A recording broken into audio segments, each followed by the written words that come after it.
राम जी की सेवा करते समय हनुमान जी चुटकी क्यों बजाते थे? यह एक बेहद सुंदर और भावात्मक कथा है जो हनुमान जी की सेवा भावना और राम भक्ति को दर्शाती है। इसमें यह बताया गया है कि हनुमान जी भगवान राम की सेवा करते समय बार बार चुटकी क्यों बजाते थे। एक बार श्री रामचंद्र जी अयोध्या में राज सिंहासन पर विराजमान थे। उनके राज तिलक के बाद अयोध्या में आनंद और सुख शांति का वातावरण था। श्री राम के सेवक और भक्त भी सभी कार्यों में व्यस्त रहते थे। हनुमान जी का कार्य था राम जी की सेवा करना, चाहे वह राम जी के वस्त्र लाना हो, उनके भोजन की व्यवस्था करना हो या उन्हें समय पर विश्राम देना।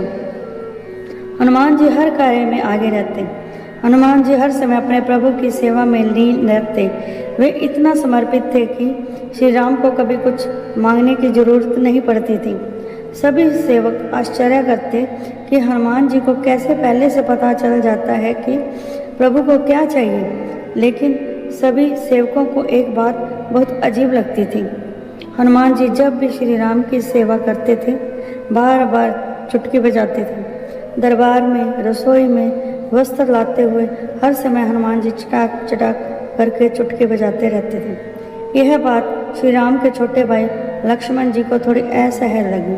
उन्होंने सोचा हनुमान जी को यह शोभा नहीं देता कि वो बार बार चुटकी बजाएं, वो भी दरबार में। एक दिन लक्ष्मण जी ने राम जी से निवेदन किया, भैया हनुमान जी इतने सज्जन और भक्त हैं, फिर भी हर समय चुटकी क्यों बजाते हैं? क्या यह उचित है?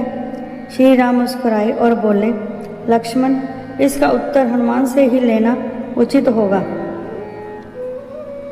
जब राम जी ने हनुमान जी से वही प्रश्न किया, हनुमान तुम सेवा करते हुए बार बार चुटकी क्यों बजाते हो? तो हनुमान जी हाथ जोड़कर बोले, प्रभु मैं जानता हूँ कि रावण वध के समय आपकी सेवा करने वाले बहुत सारे भक्त थे, जैसे अंगद, जामवान, नल, नील, सुग्रीव, विभीषण आदि।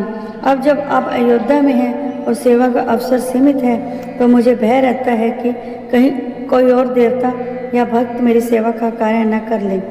इसलिए जब भी मैं कोई कार्य करता हूँ तो चुटकी बजाकर सबको सावधान कर देता हूँ कि यह सेवा मैं कर रहा हूँ, कोई और बीच में न आए। यह मेरी भक्ति की व्याकुलता है, अहंकार नहीं। हनुमान जी की यह बात सुनकर श्री राम की आंखों में आंसू आ गए। उन्होंने हनुमान को गले से लगा लिया और कहा, हनुमान तुम्हारी सेवा, तुम्हारी भावना और तुम्हारा समर्पण अमूल्य है। तुम केवल मेरे सेवक नहीं, मेरे प्राण हो। कथा की शिक्षा। सच्ची सेवा भावना में कभी अहंकार नहीं होता, केवल समर्पण होता है। भक्ति में लगन और व्याकुलता हो तो भगवान स्वयं भक्त के प्रेम में बन जाते हैं। हनुमान जी का जीवन हर भक्त के लिए प्रेरणा है। सेवा, समर्पण और निस्वार्थ प्रेम की अद्भुत मिसाल। जय श्री राम।